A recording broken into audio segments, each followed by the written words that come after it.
Audiobook Academy. Book Summary. The Lottery and Other Stories. By Shirley Jackson. In 1949, Shirley Jackson published The Lottery and Other Stories as a collection of short stories. It's a collection of short stories that give a glimpse into the lives of people living today. There are 25 stories in total, one of which is titled The Lottery. A number of stories in the collection feature a James Harris character, therefore Jackson considered calling the collection The Adventures of James Harris, as the James Harris figure appears in 4 distinct pieces. 6 more stories feature characters named Harris. According to critics like Anthony Boucher and J. Francis McComas, the book is a wonderful collection of naturalistic glimpses of a world with horrifying holes in it. In American literature, The Lottery has been referred to as one of the most famous short tales. Immediately upon its publication in the June 26, 1948, issue of The New Yorker, several subscribers canceled their subscriptions or sent hate mail to Jackson as a result of the piece. Also, the Union of South Africa imposed a restriction on the publication of the stories. Every year, the residents of a small village meet to draw lots to choose which of them will be stoned to death. The Intoxicated. The Intoxicated, the first tale in the collection, begins with a suburban house party somewhere in the United States. Uninvited but desperately needed, a partygoer makes his or her way out of the party to seek some fresh air. Entering the kitchen, he discovers the host's teenage daughter, Eileen, who is serving as the party's hostess. There is a person at the party who notes that Eileen is not dressed up and doesn't appear to have attended. She explains that she came down to the kitchen to get some work done because it was so hot upstairs. She describes her schoolwork as a paper on the world's future. She tells the visitor that she does not have much hope for the future of the world. Eileen's precociousness and seriousness irritate the guest, and as the talk progresses, he becomes angry with her. Eileen continues to discuss her gloomy vision of the world's future. After the churches are destroyed, she believes that the apartment buildings will fall into the water with their occupants within. Considers whether the last audience for Caesar is her Latin class before the end of time arrives. There would be no houses or schools in the end, according to her. We're going to have to adapt our way of life. She rejects her foreboding prophecies as morbid and then exits the kitchen, apprehensive. The guest returns to the party and tells Eileen's father that they just had a great discussion on the status of the world. They commiserate at the state of American youth, and the father quoting Caesar in Latin does so. The Demon Lover. The story begins with the narrator getting ready for her wedding day as soon as she wakes up in the morning. They're getting married, and she's waiting for her fiancé, Jamie, to come back to their apartment so they can walk her down the aisle. In the meantime, she mulls over her outfit for the evening and imagines her return to this apartment with her soon-to-be spouse. Jamie will pick her up at 10 a.m., as planned. At 11:30 in the morning, the narrator starts to worry about her fiancé. At this point he is more than an hour and 15 minutes overdue. Despite her best efforts, she is informed by the building superintendent that there is no Jamie Harris living there, despite the fact that Jamie had told her he did. There may be an apartment on the 3rd floor that Jamie is renting out, according to the superintendent's wife. Mr. and Mrs. Royster, who have lately sublet their apartment to a young guy but don't know his name, are visited by the narrator on the 3rd floor. Once they've left the building, they head over to their alleged bridal flower shop to see if anyone there has seen Jamie, their missing fiancé. The florist tells her she hasn't seen her fiancé, and the narrator stops at many other businesses around town to inquire. Finally, she reaches a shoeshine shop and inquires about Jamie's whereabouts. Upon hearing him say so, the narrator returns to her apartment with the hope that Jamie will be there for her when she gets home. Upon returning to the shoeshine stand and discovering that it was still empty, the narrator asks the old man where he had seen Jamie go. A few blocks down the street, the old guy gestures to the building he saw Jamie enter. When the narrator climbs to the top of the home, he finds it deserted. There is a voice within that quiets down as soon as she knocks on the door, she believes. The narrator finally enters the door after a few minutes of knocking and discovers that the house is deserted and dilapidated. A rat's eyes, which she takes to be malicious, peer back at her from within. Voices and laughing are heard in the house, according to the narrator, who believes they are coming from someplace within. In the days that follow, she returns to the house on a regular basis to knock and listen, but no one answers the door. Like my mother used to make. David Turner prepares dinner for his neighbor, Marcia, who is coming over to eat with him after shopping at the grocery store. In contrast to Marcia, David is a fan of keeping his residence spotless and ordered, whilst Marcia prefers to leave things as they are. Because of the disarray, He admits that he can't stand to be in her place for long. Marcia shows up and the two of them share a meal. Marcia expresses her desire to maintain her apartment as spotless as David's in one of her comments.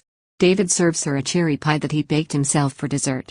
The doorbell rings as David is clearing the table and making coffee after supper.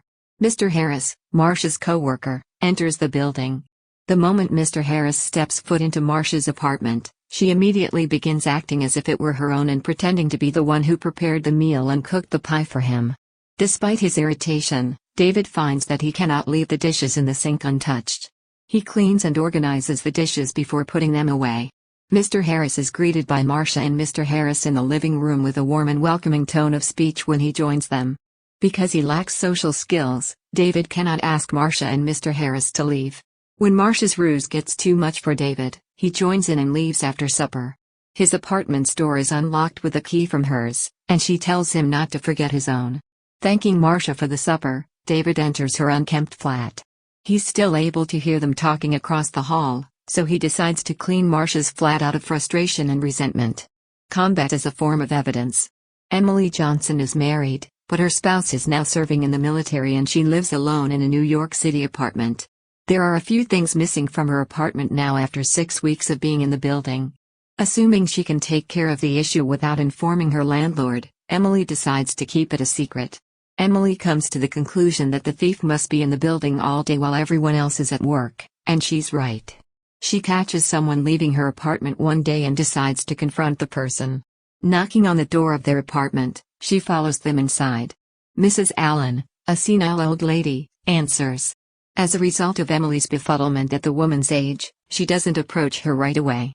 During the conversation she discovers that Mrs. Allen's husband served in the military but died many years ago. Emily discovers that all of the building's keys are interchangeable and that the burglar is most likely entering her apartment using that method. Emily doesn't confront Mrs. Allen after she leaves, and when she gets home the next night, she discovers that one of her earrings has been stolen. Waiting for Mrs. Allen to depart, Emily tries to enter the woman's apartment, but the door is locked. She calls in sick to work the next day. When Emily and Mrs. Allen's apartments are compared, she notices that they are very similar. The top drawer of a dresser holds all of her missing belongings. Mrs. Allen enters the room just as she finishes her assessment of the scene in front of her. That Mrs. Allen is probably just a confused old lady, Emily decides to pretend that she merely came to borrow some aspirin. Emily is given some aspirin by Mrs. Allen, who pledges to check on her in the future. The villager, Hilda Clarence, a New Yorker, responds to an ad in the newspaper for the purpose of inspecting a vacant flat and some furniture for herself. There is a notice on the door saying that Mrs. Roberts is not home but that Hilda should enter the flat regardless. If Mrs. Roberts has any interest in modern dance, Hilda wonders if it's possible that she's a professional dancer, too, after finding a book on the subject. When she inquires about the sale of the apartment, Mrs. Roberts and her husband reveal that they are relocating to Paris. In the meantime, a man by the name of Harris enters Hilda's flat and tells her that he, too, has responded to the advertisement. If Hilda does not point this out to him, he will presume that she is the owner. The dancer Hilda informs him she and her husband are relocating to Paris to pursue their careers. Harris quickly departs the room because he doesn't like any of the furniture. A message from Mrs. Roberts stating that Hilda is not interested in the furnishings was left behind by Hilda. My Life with R.H. Macy. Macy's department store is the setting for this story, which is presented by an unidentified narrator who recounts her first day on the job. They instantly group her with other new hires, and then she is ordered around by faceless superiors. All of the managers are simply referred to as Miss Cooper by the narrator. It seems as though the narrator is becoming a number herself as she is bombarded with a slew of different sets of numbers, locker code, ID code, etc. The narrator quits her job at Macy's after just 2 days because she was fed up with the conditions. The Witch. While riding the train, a young boy named Johnny is restless and begins to recount the sights and sounds he sees. His mother is too busy taking care of his baby sister to give him much attention. It appears that a witch is lurking outside the train. Another passenger enters the train car and takes Johnny's seat across the aisle. In response to Johnny's description of the witch, the man inquires as to Johnny's age and the whereabouts of his sister. Then the man begins to tell Johnny about his own sister. In his story, he claims he killed her and fed her to a bear. Johnny's mother is appalled, but he doesn't seem fazed by it. The man's mother scolds him and tells him to leave. While doing so, he gives Johnny a wink. Johnny's mother tells him that the man was joking, but the boy wonders if the man was a witch. The renegade. On a typical day, Mrs. Walpole goes about her business as usual. Besides waking up and getting her kids ready for school, she also prepares a hearty meal for her husband. Mrs. Walpole gets a call shortly after breakfast telling her that Lady, one of the family's dogs, has murdered a number of the neighbors' hens. The neighbor tells Mrs. Walpole that the dog must be put down. In Mrs. Walpole's mind, she wonders what to do next. She's not in the mood to put the dog down. She heads out to run some errands and discovers that everyone in town is talking about her dog. The dog's behavior, which Mrs. Walpole finds repulsive and inhumane, is the subject of several neighborly suggestions. Lady's coat has blood on it when Mrs. Walpole gets home, and she discovers it. With the savagery of children, Mrs. Walpole's children come from school and propose putting a spiked collar on Lady that will decapitate her if she tries to chase poultry. The ideas of Mrs. Walpole's children make her sick, and she goes outdoors to get some fresh air. Suffocated, she identifies with Lady, and feels as if her throat is being pierced by sharp points. After you, my dear Alphonse. Johnny Wilson gets home from school one day with a friend named Boyd and finds his mother baking gingerbread. Boyd is a black man. Mrs. Wilson chastises her son for not helping his friend while he lugs firewood into the house on his back. Inquiries concerning Boyd's family are made cautiously by Mrs. Wilson, who invites him over for lunch. She inquires about Boyd's father, namely where he works and when he gets home from work. Mrs. Wilson assumes that Johnny works on the factory floor when he tells her that he works as a foreman. Boyd's mother doesn't work, and Mrs. Wilson wants to know why. Johnny makes the point that she is also unemployed. After telling Mrs. Wilson that his sister plans to become a teacher, Mrs. Wilson resents Boyd. A bewildered Boyd gently turns down the offer of some of Johnny's worn clothing. Mrs. Wilson chastises the youngster for being ungrateful and expresses her disappointment in his attitude, which enrages her. Johnny and Boyd play outside, and Boyd is still unsure about Mrs. Wilson's feelings for him. They begin playing after Johnny advises him to stop worrying about it. Charles. There are just a few of stories in this book that are told entirely in the first person, and this is one of them. By a mother who has a child named Laurie who is just beginning kindergarten, this story is told. While at school, she has noticed that her son has become more contemptuous to his parents, particularly his mother. She, on the other hand, finds great amusement in the tales he tells her about a kid named Charles and his bizarre behaviors. Within the family, Charles becomes something of a folk hero. When Laurie's mother goes to a PTA meeting to look for Charles' parents, she is disappointed to discover that she is unable to do so. There isn't a student with the name Charles in Laurie's class, so she asks his teacher about him. After that, she receives a report about Laurie's behavior, which confirms what she already knows about Charles's character and actions. Afternoon in Lennon. The Cotter family pays a visit to Mrs. Lennon and her granddaughter Harriet while they're in town. Afterward, Mrs. Lennon encourages Harriet to play a tune on the piano, and everyone watches in awe. Harriet, although being a skilled pianist, lies and claims she has no idea what she's talking about. They are engaged in a passive-aggressive struggle over who is the more gifted of the two granddaughters, and she is well aware of this. It is Mrs. Lennon's pleasure to notify Mrs. Cotter that her granddaughter is an excellent poet. To read aloud, she tells Harriet, but Harriet refuses because she fears Howard would mock her. Harriet's poetry is finally spoken by Mrs. Lennon, and Howard teases her about it. Angry Harriet maintains she plagiarized her grandmother's writings in front of Mrs. Cotter because she was ignored. Flower Garden. In a gated enclave in Vermont, a woman named Mrs. Winning lives with her family. Her reputation precedes her, as does the wealth and prominence of her family. After some time, a brand new neighbor begins to live down the street. A young widow and her son are discovered by Mrs. Winning. When she arrives at their home, Mrs. McLean is quite welcoming. Davy, the son of Mrs. McLean, is a pleasant young man who enjoys spending time with his mother. Mrs. Winning feels jealous, as she has never imagined her son Howard to be so close to his father. She hires a black man to be her gardener one day. As a result of their horror, the residents of the town begin to avoid her. Mrs. Winning is being urged by a number of people to persuade her friend, Mr. Jones, to sack him. In light of the fact that Mrs. McLean is not a well-liked member of society, Mrs. Winning takes offense to the idea that they are close friends. When Mrs. McLean calls her, she doesn't answer the phone or respond to her emails.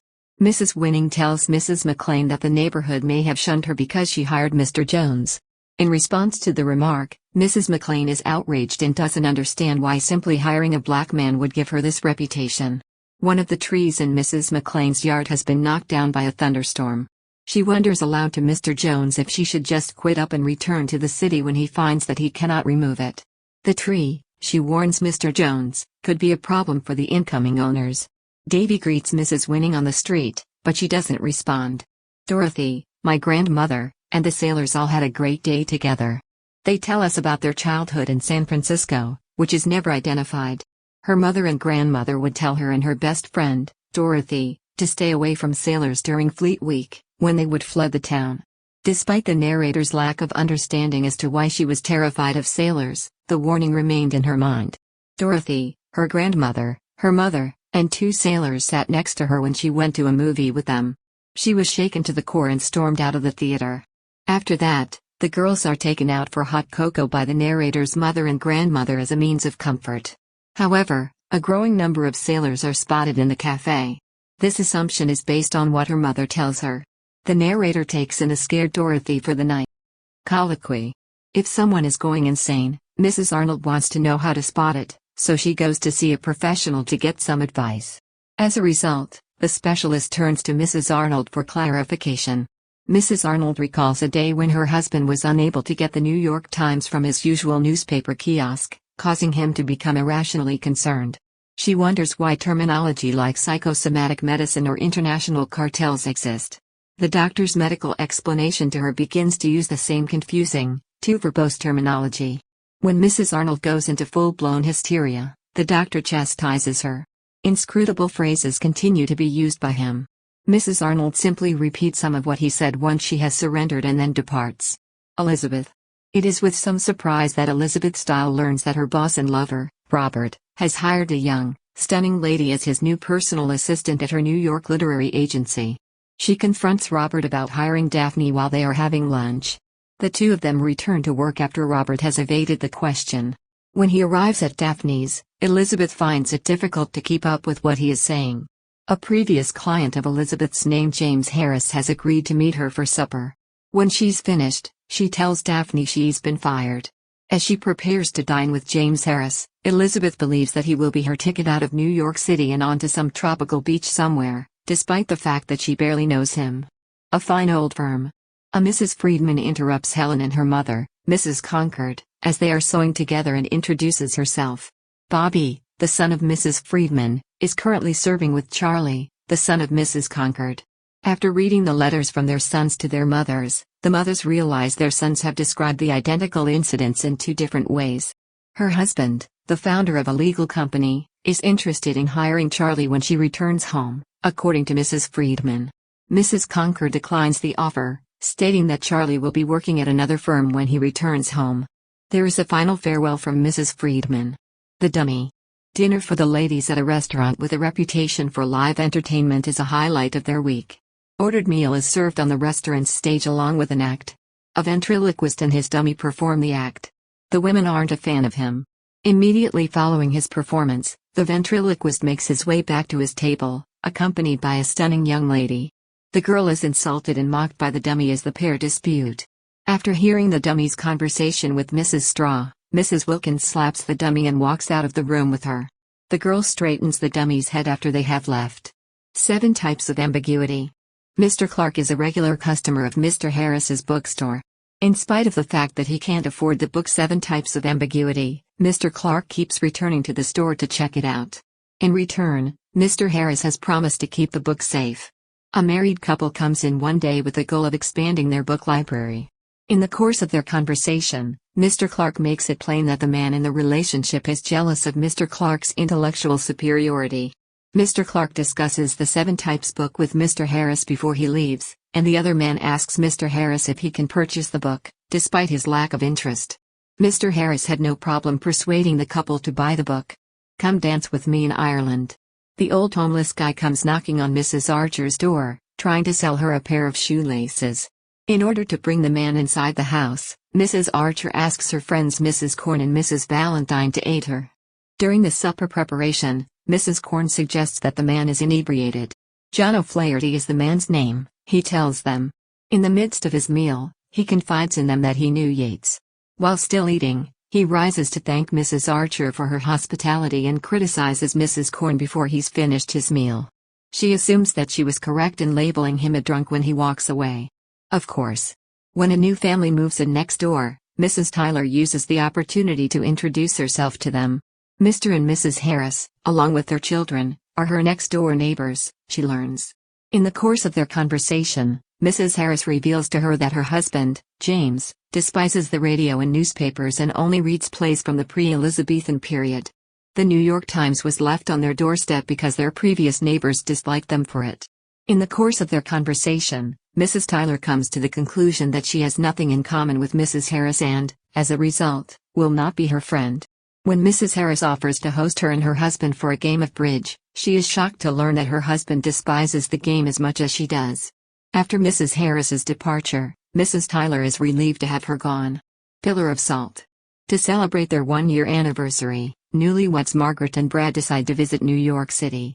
In the beginning, Margaret is enamored with the city, but she soon discovers that it is too crowded and a large number of people cause anxiety for her. An unidentified girl tells them that she has found a severed leg on the beach while out on a walk on Long Island. They call the police, and as they wait, the child informs Margaret that an arm had recently washed up on the shore as well. Because of the experience, Margaret is even more reluctant to leave the flat she and Brad are currently renting in the city. Eventually, she becomes paralyzed by terror and has to contact her husband to come aid her outside of a drugstore. Men with their big shoes. It was out of sheer desperation that Mrs. Hart, a young pregnant lady, recruited Mrs. Anderson, a domestic helper, on the spur of the moment. Mrs. Hart can't bring herself to sack Mrs. Anderson, despite the fact that she is a terrible employee. As soon as she wakes up one morning, Mrs. Anderson is not happy about having to clean up after a party hosted by the Harts. While Mrs. Hart is cleaning, she begins to discuss about the infidelity of most husbands, and Mrs. Hart is outraged by the subject. Mrs. Anderson then goes on to describe her own husband, showing that he is an alcoholic and aggressive figure in her life. After that, she proposes that they all move in together at the Hart's house. Mrs. Hart is appalled by this idea but realizes that she doesn't have the willpower to say no to the woman. Tormented by Mrs. Anderson's plans, she sits and listens. The tooth. Clara Spencer visits a dentist in New York City in order to get her toothache under control. As she makes her way into the city via bus, she meets Jim, a strange man who follows her around. When Clara arrives in New York, she realizes that she needs to get a tooth out.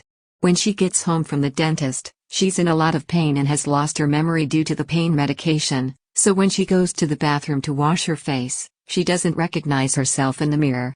When Clara accidentally disposes of a barrette bearing her name, she comes to the startling realization that she has lost all memory of who she is or how to get back home.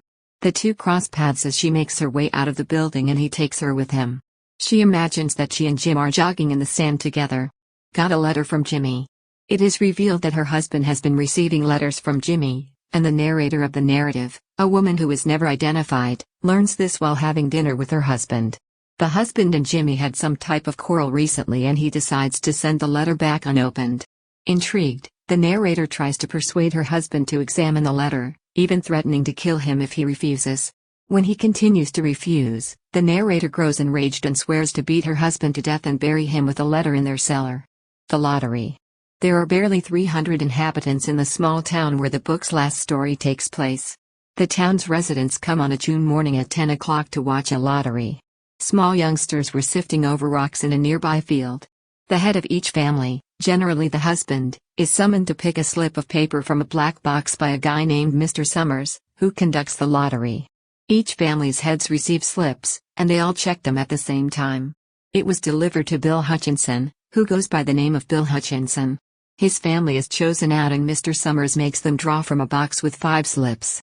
There are no blank papers for the Hutchinson children or father. The paper with the black dot belongs to Mrs. Hutchinson. The entire village, including her children and husband, stone her to death while she protests.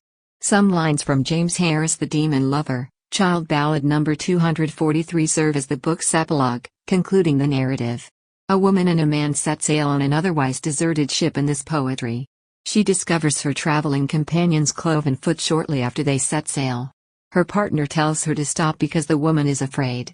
He informs her that she will never see the hills of heaven when she notices the hills on the horizon. "They're headed for the mountains of hell," he says. "They are all drowned by a man named the Demon Lover, who is most likely James Harris." Mrs. Tess Hutchinson, who entered the lottery last and claimed to have forgotten the date, her family accepts her right away. Tess chastises Mr. Summers for not allowing her husband enough time to choose from the imprinted paper, after her husband selects it. As a result, by choosing the checked paper herself, she defies tradition rather than accepting her fate. Bill Hutchinson, Tess' husband, picks the lottery ticket that indicates that someone in his family will die. When his wife raises an objection to Mr. Summers, he commands his wife to be silent. With their children, Bill participates in stoning his wife to death. He is unconcerned at all. Mr. Summers runs a coal company and is in charge of several community activities, including the lottery. But no one pays attention to his pleas to build a second black box for the lotto. It was in San Francisco, in 1916, that Shirley Jackson was conceived. As a youngster, she relocated to Rochester, New York, where she graduated from Syracuse University with a bachelor's degree in psychology. Jackson met Stanley Edgar Hyman, the love of her life, while both were working on the school newspaper. When they were done with school, they decided to wed. Their 4 children grew up in Vermont, where they relocated. Jackson's first novel, Hangsaman, was published in 1951, and she went on to write many more. The Lottery, her best-known short story, sparked a lot of debate among readers. Jackson was a prolific short story writer in the 1950s, releasing a number of collections and becoming a well-known author. While several films have been made from it, the book she published in 1959, The Haunting of Hill House, is still one of the most well-known and acclaimed ghost stories of all time. Her grandson drew 9 Magic Wishes, a children's book she wrote alongside her other works of fiction and non-fiction, including several autobiographical works. Many honors were given to Jackson throughout her lifetime, including the O. Henry Prize Stories Award in 1949 and the Best American Short Stories Award 4 times. One of Jackson's most prestigious honors was receiving the O. Henry Prize for Short Stories in 1949 and the Best American Short Stories Award 4 times. Jackson's persistent smoking compounded her health problems throughout her life. It's safe to say that most of Jackson's health problems were brought on by her lifelong habit of smoking. In 1965, at the age of 48, she died of heart failure in her sleep. In 2007, 42 years after her death, the Shirley Jackson Awards were created in her memory. They are given to authors who have made significant contributions to the field of horror and dark fiction. Thank you for listening in Audiobook Academy.